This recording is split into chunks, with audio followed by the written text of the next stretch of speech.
तो बिहार के लिए, बिहार पुलिस के लिए और बिहार की जनता के लिए, दोनों के लिए आज का दिन खास है, क्योंकि एक बड़ा दुर्दांत अपराधी मारा गया है। हालांकि सुबोध जैसा अपराधी अभी जेल में भी बंद है और जेल के बाहर भी छुट्टा घूम रहे हैं। पनोरमा ग्रुप, जो सोचता है वो करता है, आपके अपने सपनों का आशियाना। बिहार में बड़ा एनकाउंटर, कुख्यात अपराधी हुआ ढेर, कई राज्यों की पुलिस कर रही थी तलाश। नमस्कार, आप देख रहे हैं सिटी पोस्ट लाइव, मैं हूं सृष्टि राज। बिहार के वैशाली में एक बड़ा एनकाउंटर हुआ है कि जैसा कि हम सभी जानते हैं, अपराधियों के लिए अभी गृह मंत्री सम्राट चौधरी जो है वो जीरो टॉलरेंस नीति अपना रहे हैं और एनकाउंटर पे एनकाउंटर हो रहे हैं। अभी अपराधियों को पकड़ा जा रहा है। अब इसी बीच वैशाली से बड़ी खबर आई है जहां एक बड़ा एनकाउंटर हुआ है। आइए विस्तार में जानते हैं कि आखिर कौन है वो अपराधी, कौन किस किस मामले में वो संलिप्त था और कैसे पुलिस ने इस एनकाउंटर को अंजाम दिया। हमारे साथ मौजूद हैं managing editor Mukesh Kumar Singh. Sir, कैसे हुआ है ये एनकाउंटर? देखिए सृष्टि जी, पुलिस के लिए बड़ी कामयाबी है यह। आप लगातार देख रही थी, जब से बिहार सरकार जो है फिर से सत्ता में आई है, यानी कि नीतीश कुमार फिर से सीएम बने हैं और सम्राट चौधरी ने कमान संभाली है डिप्टी सीएम की, और उन्होंने कहा है कि इस बार जो है अपराधियों की खैर नहीं है। पहले देख रही होंगी आप कि अपराधियों का आधा इनकाउंटर होता था, उसको कह रहे थे लंगड़ा इनकाउंटर। हाँ, इनकाउंटर लंगड़ा के नाम से हम लोग जान रहे थे। लेकिन पहली बार पुलिस ने जो है और एसटीएफ ने किसी अपराधी को ढेर किया है, और यह वैशाली पुलिस की कामयाबी है। वैशाली पुलिस के साथ एसटीएफ की टीम थी और वहाँ के एसपी को सूचना मिली कि प्रिंस कुमार नाम का जो अपराधी है वह उसी इलाके में एक जगह है, एक मकान है, उसमें वो छुपा हुआ है। तो पहले तो पुलिस ने घेराबंदी करी चारों तरफ से और प्रिंस कुमार को पहले जिंदा पकड़ने की कोशिश की गई थी, लेकिन उस तरफ से घर से जो है गोलीबारी होने लगी, तो पुलिस के लिए चुनौती बन गए। वहाँ और भी अपराधी थे, एक अपराधी जिंदा भी पकड़ा गया है। तो गोलीबारी हुई, पुलिस ने इनकाउंटर करा वहाँ पर, चूँकि जवाबी हमला तो करना था पुलिस को, जवाबी कार्रवाई। पहले अपराधियों ने गोलीबारी घर से करना शुरू किया था। तो प्रिंस कुमार इस अपराधी का नाम है और एसपी ने यह क्लियर कर दिया, और इस पर बिहार ही नहीं देश के कई प्रांतों में जो है मुकदमा इस पर दर्ज था। सर, तो किन किन अपराध में ये संलिप्त था? देखिए, सबसे पहले आपको याद होगा कि पिछले साल एक हत्याकांड को अंजाम दिया गया था पारस अस्पताल में, चंदन मिश्रा का। तो उसमें आपने सुबोध का नाम सुना होगा कि एक सुबोध नाम का अपराधी है जो बेऊर जेल में बंद है, सोना का सबसे बड़ा लुटेरा। आपको बता दें, और हम अपने दर्शकों को भी बताना चाहेंगे कि सोना कारोबारी जो है सुबोध सिंह, राइट हैंड माना जाता था जो इनकाउंटर में मारा गया है प्रिंस कुमार।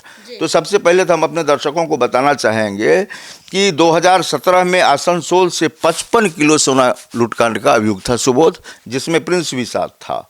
2019 में देख लीजिए, हाजीपुर में 55 किलो सोना लूटा गया। राजस्थान के उदयपुर से 14 किलो सोना लूटा गया। 2022 में ही मध्य प्रदेश के कटनी से 16 किलो सोना की लूट हुई।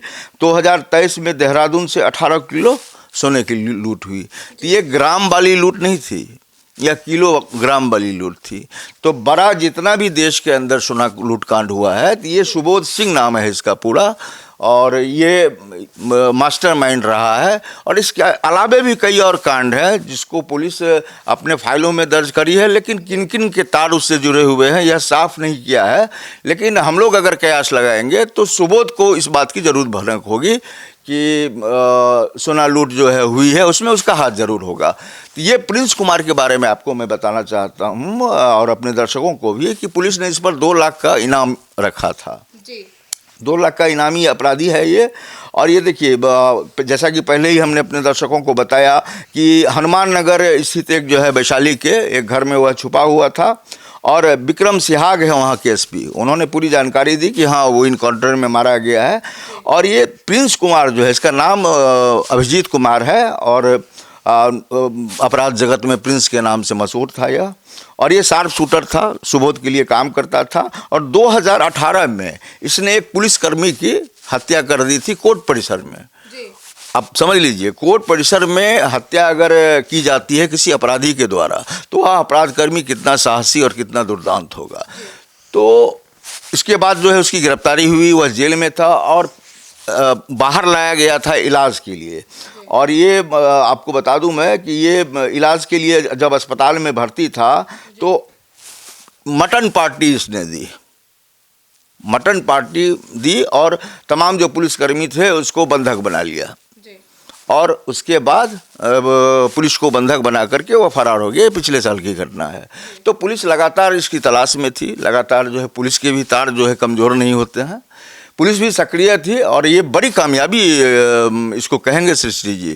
क्योंकि बिहार में हमने या आपने भी जब से आपकी पत्रकारिता शुरुआत हुई है इस तरह का इनकाउंटर नहीं देखा होगा जब कोई बड़ा अपराधी, ये साधारण अपराधी नहीं था, ये दिन दहाड़े जो है पुलिसकर्मी की हत्या करके जो है भागा था, पुलिस की चंगुल में आया, लंबे समय तक जेल में था, इलाज के बहाने ये जेल से बाहर आया या फिर वो बीमार होगा वैसा तो उसको लाया गया, पीएमसीएच में भर्ती था और वह पुलिस को चकमा दे करके वहाँ से भागा और आज जो है इसकी यह लीला समाप्त हो गई। यानी पुलिस ने मतलब गुप्त सूचना पे ये पूरी कार्रवाई को अंजाम दिया। बिल्कुल।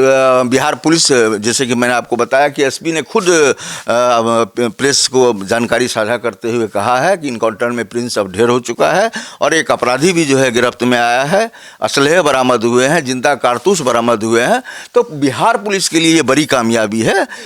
एक संदेश जाएगा अपराधियों के बीच में कि पहले पुलिस चला रही थी इनकाउंटर लंगड़ा, लेकिन अब आप मुठभेड़ में मारे जा सकते हैं, तो आप सतर्क हो जाइए। बिहार सरकार भी अब जो है अपराधियों को बख्शने के मूड में नहीं है और जो डीजीपी विनय कुमार है उन्होंने भी कई बार, आपने भी उनसे बात करी है, हमने भी बात करी है, उन्होंने कहा है कि हम अपराध को किसी भी तरीके से रोकने में कामयाब होंगे, इसके लिए जो भी करना पड़ेगा पुलिस करेगी। ये मतलब पुलिस पर ऐसे भी अभी जनता का भरोसा उठ रहा था, कुछ मामले ऐसे आ रहे हैं बिहार में, अब यह जो कार्रवाई हुई है इससे कहीं ना कहीं अब जनता में भरोसा पैदा हो।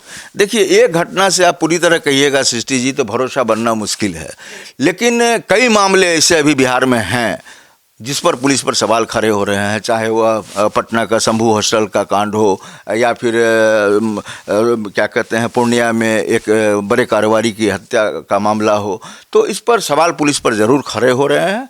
लेकिन इस घटना से पुलिस में भी ऊर्जा आएगी, पुलिस भी ऊर्जावान होगी कि हमने एक दुर्दांत अपराधी को लुढ़काया है, तो संवाद पूरे बिहार में जाएगा और इससे अपराधियों की जो हनक है, जो अपराधियों की शान शौकत है, या जो एक स्टाइल कहते हैं ना कि अपराधकर्मी अपने को सबसे ज़्यादा ताकतवर बताते हैं, तो इसमें थोड़ी सी कमी आएगी और पुलिस को भी एक नई ऊर्जा मिलेगी, पुलिस भी चाक चौबंद होगी। जो जनता का भरोसा पुलिस पर से उठ रहा था, तो अब जनता भी यह मानने लगेगी कि अगर कोई बड़ा अपराधी बड़ा अपराध कर रहा है तो पुलिस अब बिहार की जो है चुप नहीं बैठेगी, वे इनकाउंटर करके मार सकती है। तो बिहार के लिए, बिहार पुलिस के लिए और बिहार की जनता के लिए, दोनों के लिए आज का दिन खास है, क्योंकि एक बड़ा दुर्दांत अपराधी मारा गया है। हालांकि सुबोध जैसा अपराधी अभी जेल में भी बंद है और जेल के बाहर भी जो छुट्टा घूम रहे हैं। तो पुलिस को एक कामयाबी में इजाफा करने की ज़रूरत है।